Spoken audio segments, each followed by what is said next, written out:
He rescued a giant Apache woman from the river. Next day, her father came with an unexpected reward. Can you imagine risking your life for a stranger, only to find your entire world turned upside down? The water was deeper than it looked. By the time Boone Carter realized something was wrong, the current had already claimed what appeared to be a massive figure struggling against the rapids. Most men would have kept riding. Most men hadn't seen what he'd seen in those desperate movements. The deliberate, calculated strikes of someone who knew how to fight, even against drowning. She stood nearly 6 feet tall when he finally dragged her to shore. Water streaming from buckskin that seemed crafted for someone of unusual size and strength. Her eyes held a sharpness that made him step back instinctively. This wasn't just any woman. What secrets was she hiding? And why was she fighting for her life in that river? The intricate beadwork on her clothing, the way she carried herself even while coughing up river water. Everything about her suggested importance. But she spoke no English, and when she looked at him, there was something in her expression that felt less like gratitude and more like evaluation. She disappeared into the wilderness before dawn, leaving only wet footprints and a single eagle feather beside his bedroll. Boone assumed he'd never see her again.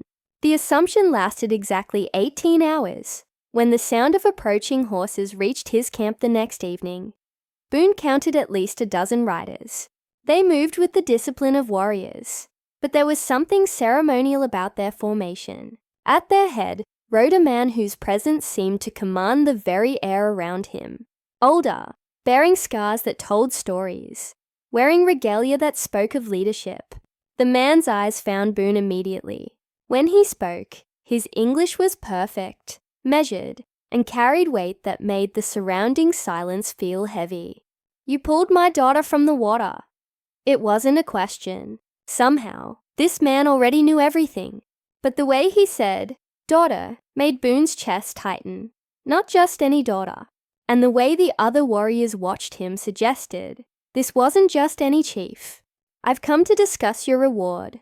The word reward hung in the air like smoke from a signal fire. But there was something in the chief's tone that suggested this conversation was about far more than gratitude. Something that would change everything Boone thought he knew about his solitary life on the frontier.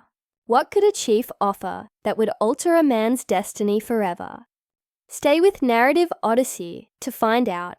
The morning sun cast long shadows across the rocky terrain when Boone Carter first heard the sound that would change his life forever. It wasn't the usual creak of leather or snort of his horse that broke the wilderness silence. It was something else entirely, a rhythmic splashing that didn't belong in these parts. He had been following the river for 3 days, keeping to the high ground where the view stretched for miles in every direction. The water below ran fast and deep, swollen from recent mountain storms that had turned gentle streams into torrents. Most travelers avoided this road entirely, preferring the longer but safer paths through the valleys. The splashing grew louder as he approached the river's edge. Through the morning mist, he could make out a figure in the water, someone fighting against the current with powerful, deliberate strokes. But something was wrong. The person was losing ground, being swept downstream toward a series of jagged rocks that jutted from the riverbed like broken teeth. Boone dismounted quickly, his boots finding purchase on the slippery bank. The figure in the water was larger than he had expected, moving with the controlled desperation of someone who knew how to swim, but was being overwhelmed by the river's raw power. The current was relentless, pulling the struggling form toward the rocks with each passing second. Without hesitation, he plunged into the icy water. The cold hit him like a physical blow, but he pushed forward, fighting his way through the churning rapids. The person ahead of him was a woman, he realized, but unlike any woman he had encountered in his years on the frontier. She was tall, powerfully built, with long black hair that streamed behind her like a banner in the current. Her buckskin clothing was elaborately decorated with beadworks that caught the morning light even while submerged. The craftsmanship was extraordinary, suggesting this was no ordinary traveler. But there was no time to wonder about her identity. The rocks were getting closer, and her strength was clearly failing. Boone reached her just as her head went under for the third time. His arm locked around her waist, and he was surprised by her solid weight and the muscle he felt beneath the wet leather. She didn't panic at his touch, didn't fight him as many drowning people did. Instead, she seemed to assess him even while struggling for air. Her dark eyes meeting his with an intelligence that was both fierce and calculating. Together, they fought their way toward shore, the woman contributing what strength she had left to their escape from the river's grip. When they finally collapsed on the rocky bank, both gasping for breath, Boone found himself looking at someone who commanded respect. Even while soaking wet and vulnerable, she studied him with those penetrating eyes, and for a moment, he felt like he was the one being rescued, rather than the one who had done the rescuing. But as she stood to her full impressive height, wringing water from her long hair, Boone realized that saving her life might have been the easy part. The hard part was understanding why someone like her had been alone in such dangerous water in the first place. The woman's silence was more unsettling than any words could have been. She stood on the riverbank, water still dripping from her buckskin dress, and regarded Boone with an expression that seemed to weigh and measure everything about him. When she finally spoke, it was in a language he didn't recognize, though the tone suggested neither gratitude nor hostility, something more complex that he couldn't decipher. Boone raised his hands in a peaceful gesture, pointing to himself. "Boone," he said simply. "Boone Carter." She tilted her head slightly, considering this information. Then she placed a hand on her chest and spoke a single word that sounded like flowing water itself. "Ayana." The formality of the introduction felt strange, given that he had just pulled her from a raging river, but Boone sensed that with this woman, every gesture carried weight. She moved with the controlled grace of someone accustomed to command, and despite her recent ordeal, there was nothing defeated about her posture. Ayana walked to where his horse stood patiently, studying the animal with the same intense scrutiny she had given Boone. She ran her hand along the horse's flank, and the animal responded to her touch with obvious approval. Even his horse, typically wary of strangers, seemed to recognize something authoritative in her presence. When she turned back to Boone, she gestured downstream, then shook her head with unmistakable firmness. The message was clear. Whatever had brought her to that dangerous stretch of river, she had no intention of continuing in that direction. Boone pointed toward his small camp in the distance, then to the sky, indicating the approaching evening. Ayana followed his gaze and nodded once. A single decisive movement that suggested she was making a calculated decision, rather than simply accepting help. At his camp, she moved with the efficiency of someone comfortable in the wilderness. She helped him gather wood for the fire without being asked. Her movements precise and economical, but she also kept glancing toward the hills in the distance, as if expecting something or someone to appear. As the sun began to set, casting long shadows across their temporary shelter, Boone offered her dried meat from his supplies. She accepted it with a nod that might have been gratitude, though her expression remained guarded. They ate in companionable silence, the crackling fire the only sound between them. But when full darkness fell, Ayana became restless. She stood frequently, scanning the horizon with the alertness of someone who knew how to read danger in the landscape. Her hand occasionally moved to her side, where Boone noticed the outline of a knife handle beneath her buckskin dress. Finally, she approached him and spoke again in her own language, this time with unmistakable urgency. She pointed to herself, then to the darkness beyond their fire, and shook her head emphatically. Then she pointed to him and made a gesture that clearly meant stay or wait. Before Boone could respond, she had gathered her still damp belongings and stepped into the shadows beyond the fire's light. He heard her movements for a few moments, then nothing but the normal sounds of the night wilderness. When morning came, she was gone. The only evidence of her presence was a set of footprints leading away from camp and a single eagle feather placed deliberately beside his bedroll, a feather that seemed far too perfect and placed too precisely to be coincidental. As Boone examined the feather in the morning light, he couldn't shake the feeling that his encounter with Ayana had been something more than a simple rescue. But what that something might be remained as mysterious as the woman herself. Boone spent the morning studying Ayana's footprints, trying to understand the story they told. The tracks led north into rocky terrain that would challenge even an experienced tracker, but they were deliberate, purposeful. This wasn't someone fleeing in panic. This was someone who knew exactly where she was going. He tucked the eagle feather into his saddlebag and continued his own journey westward, but found himself constantly glancing toward the northern hills, where her trail had disappeared. The encounter had left him with more questions than answers, and questions had a way of eating at a man during long hours in the saddle. By midday, the sun was beating down mercilessly, and Boone decided to rest in the shade of a cluster of cottonwood trees near the river. He was checking his horse's shoes when he heard them. The unmistakable sound of multiple horses approaching from the east. The riders appeared as dark shapes against the bright horizon, moving with military precision. As they drew closer, Boone counted 12 mounted figures, all wearing the practical clothing of people who live their entire lives outdoors.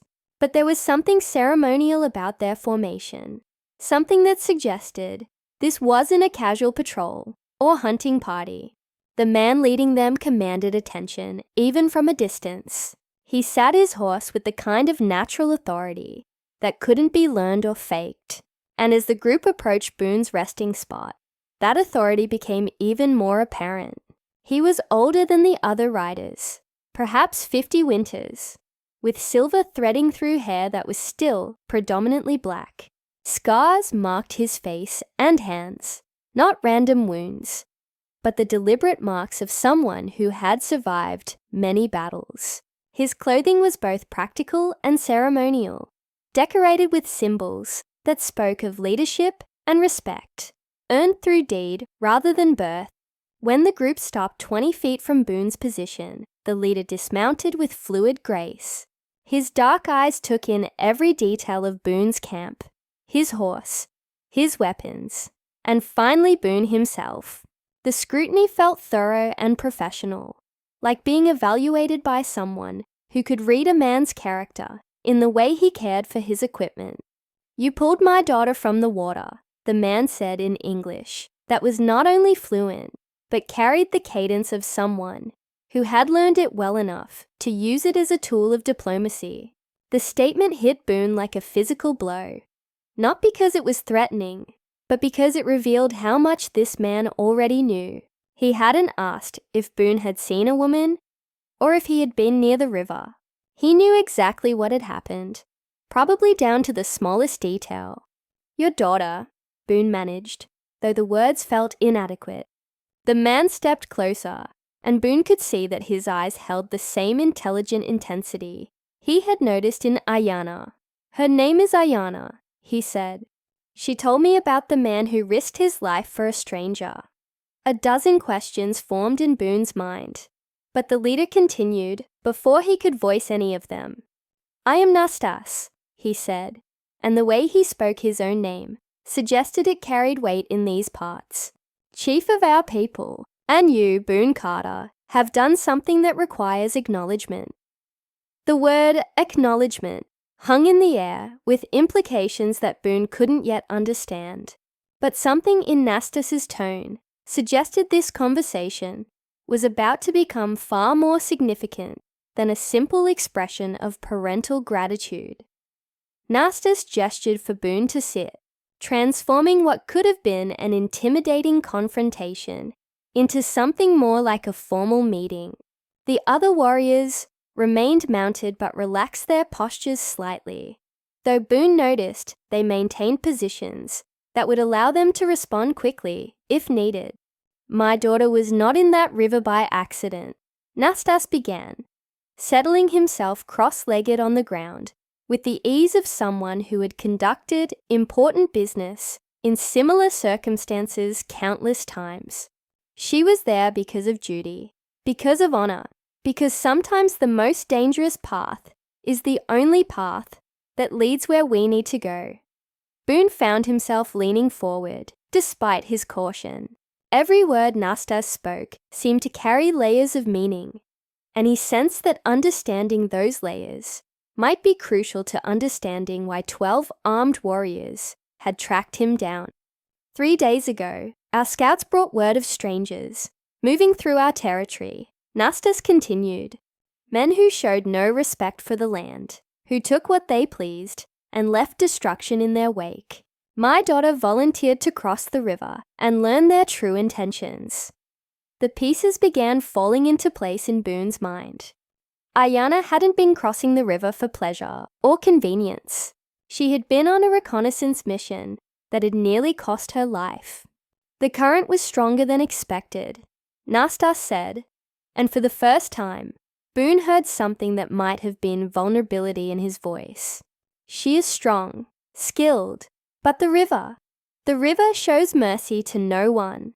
Boone nodded, remembering how even Ayana's obvious strength had been no match for the churning water. She fought it well, but another few minutes. Yes, Nastas said simply. Another few minutes, and my people would have lost not just a daughter, but our next leader.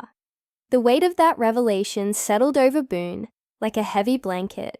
He hadn't just pulled a woman from the river, he had saved the future chief of what was obviously a significant tribe. This creates what my people call a debt of balance, Nastas explained.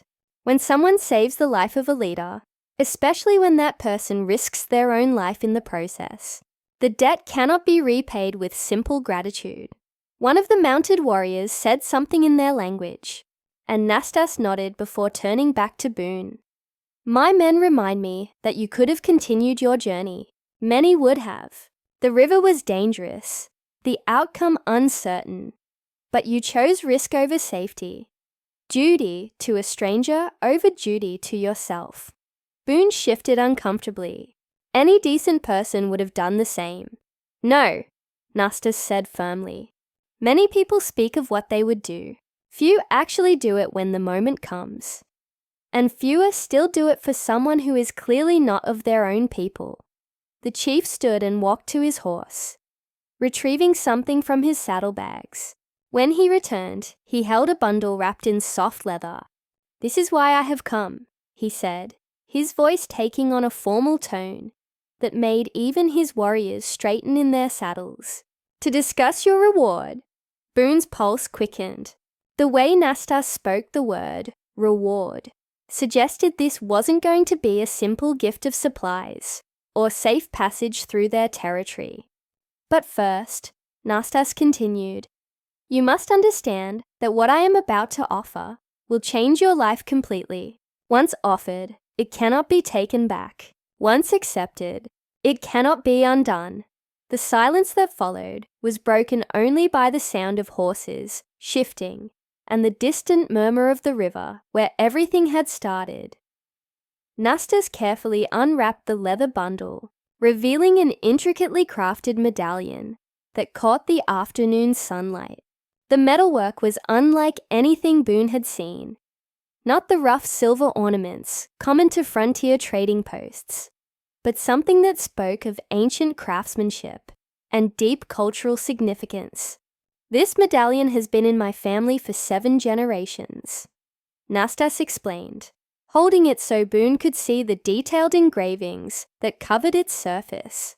"It is given only to those who have proven themselves worthy of our deepest trust and respect." Boone studied the medallion, recognizing that while beautiful, it was clearly not the complete reward Nastas had mentioned. The chief's formal tone and the serious expressions of his warriors suggested something far more significant was coming. "But the medallion is only a symbol," Nastas continued, rewrapping it carefully. "The true reward is what it represents. acceptance into our tribe as a full member, with all the rights and responsibilities that entails. The words hit Boone with unexpected force. In all his years on the frontier, moving from place to place without permanent ties, he had never considered the possibility of truly belonging somewhere. The idea was both appealing and terrifying. You would have land to call your own, Nastas explained. Protection of the tribe, a voice in our councils, and he paused, glancing toward his warriors before continuing.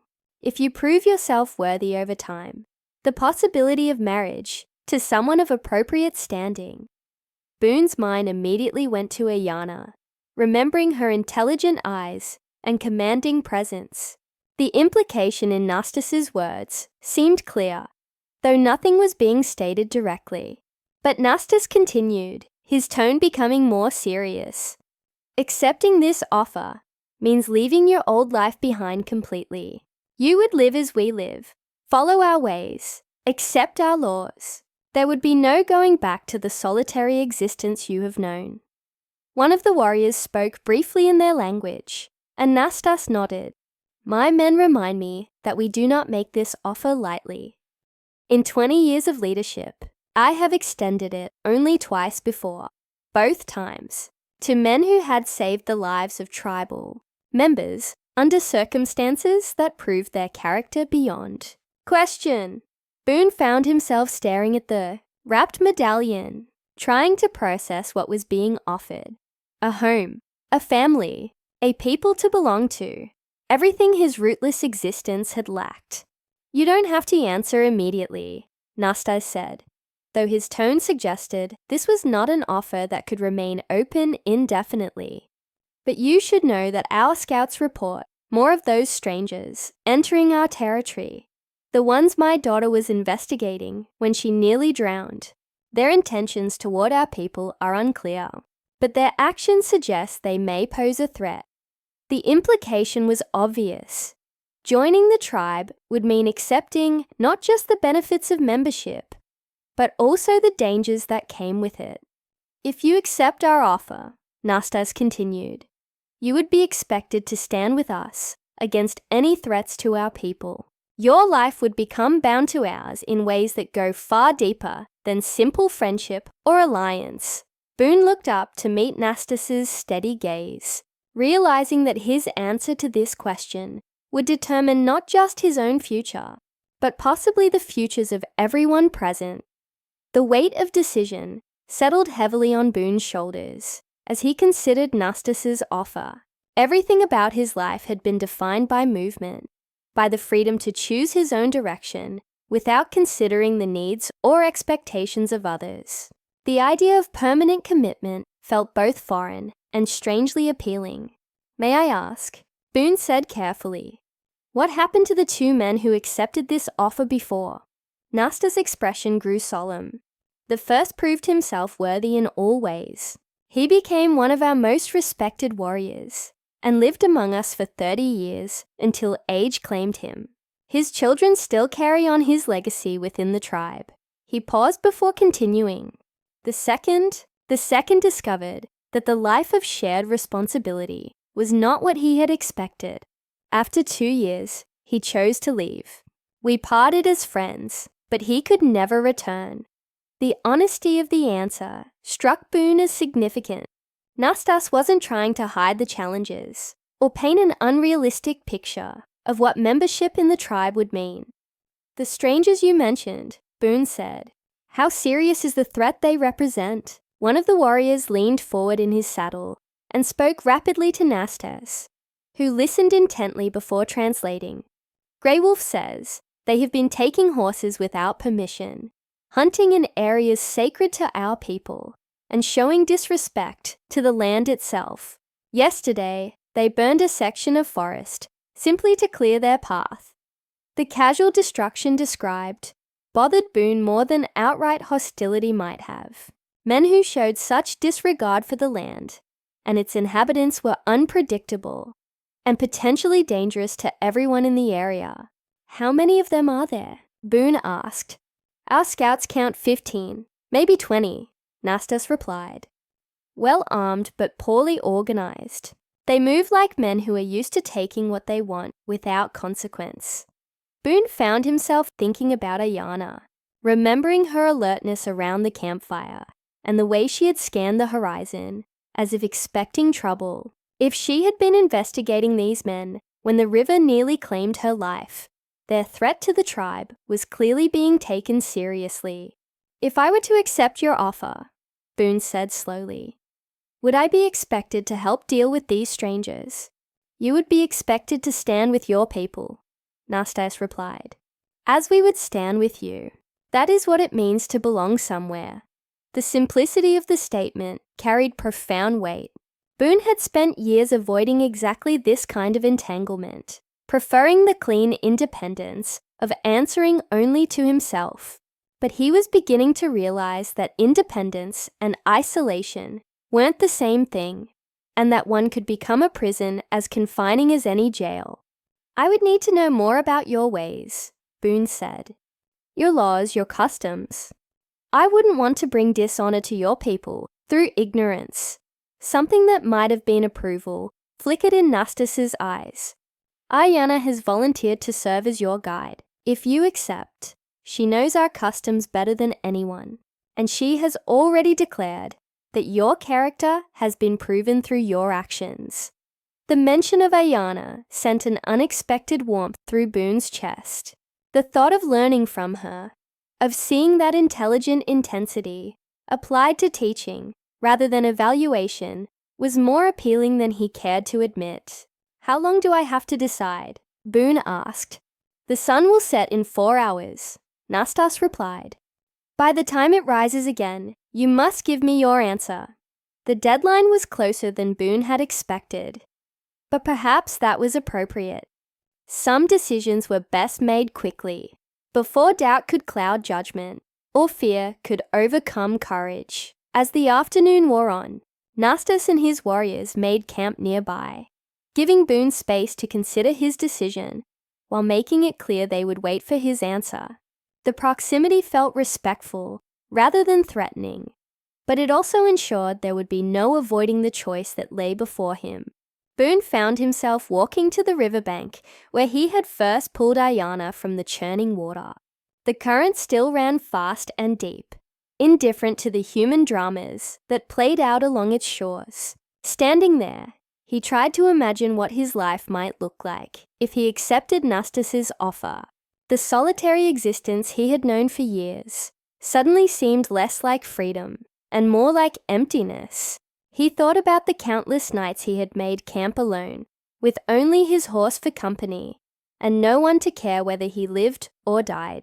The independence he had prized so highly was beginning to feel like a form of exile. But accepting Nastas's offer would mean more than just gaining companionship. It would mean responsibility for the welfare of others, participation in decisions that affected an entire community, and the possibility of conflict with the strangers who were threatening the tribe's territory. As if summoned by his thoughts, the sound of approaching footsteps made him turn. Ayana emerged from the trees, moving with the same silent grace he remembered from their brief time together. She had changed from her water-damaged buckskin into clothing that was both practical and ceremonial, decorated with beadwork that seemed to tell stories and patterns he couldn't read. "My father says you are considering his offer," she said in English that was accented but clear. "I am," Boone replied, "though I'm not sure I'm the right person for what he has in mind." Ayana stepped closer, studying him with those penetrating eyes. "When you pulled me from the river, did you think about whether you were the right person for that task?" The question caught him off guard. "No, I just acted."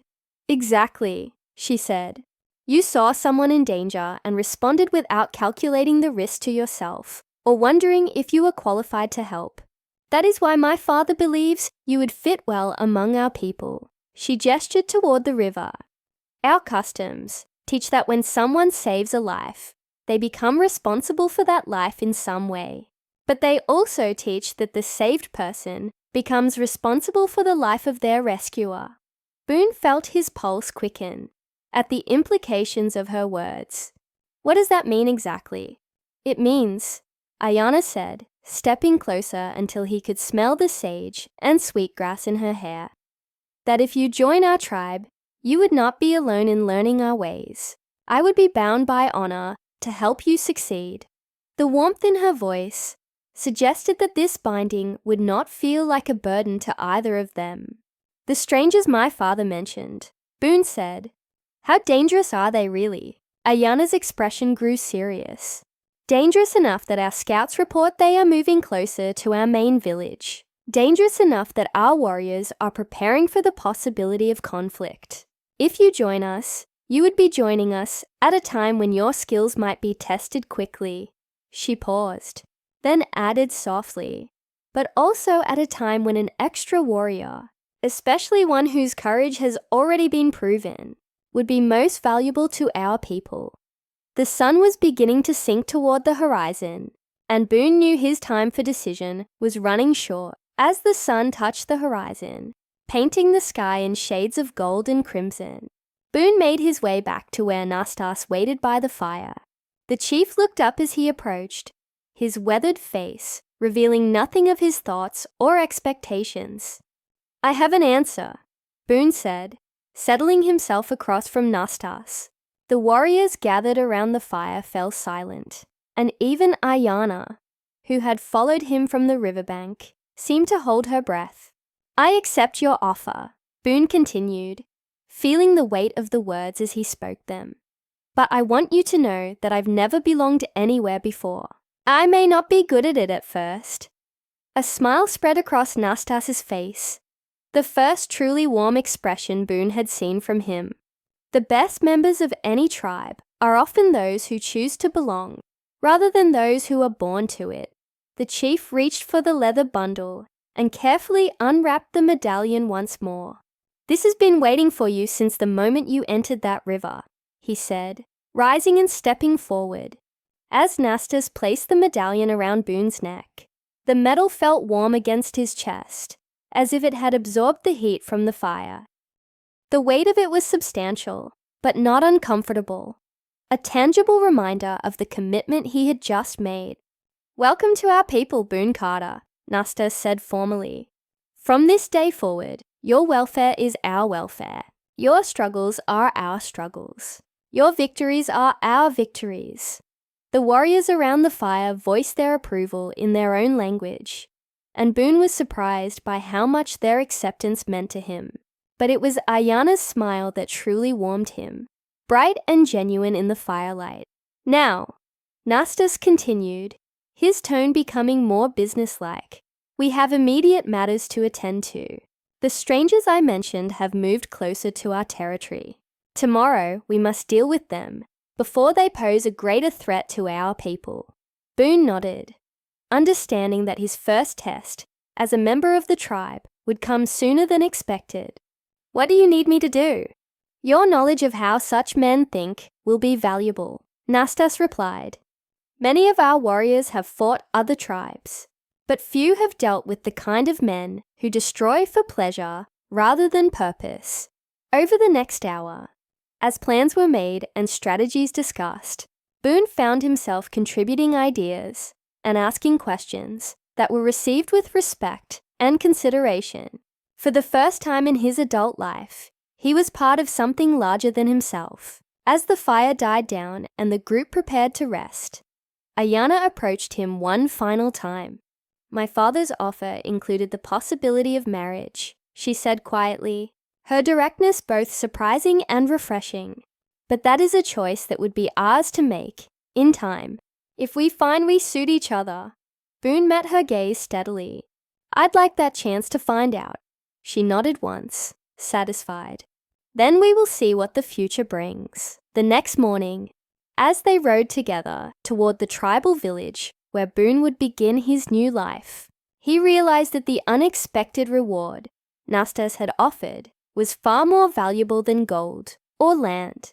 It was the chance to belong somewhere, to be part of something meaningful, and perhaps to find the kind of companionship that made all of life's struggles worthwhile. The rescue in the river had lasted only minutes, but its consequences would shape the rest of his days. If you enjoyed this story, click the video on your screen now to watch another unforgettable tale from the frontier, where courage and destiny intertwine in the most unexpected ways. Don't forget to subscribe to Narrative Odyssey and consider a super chat to help us keep bringing you these authentic stories. Your support means everything to us.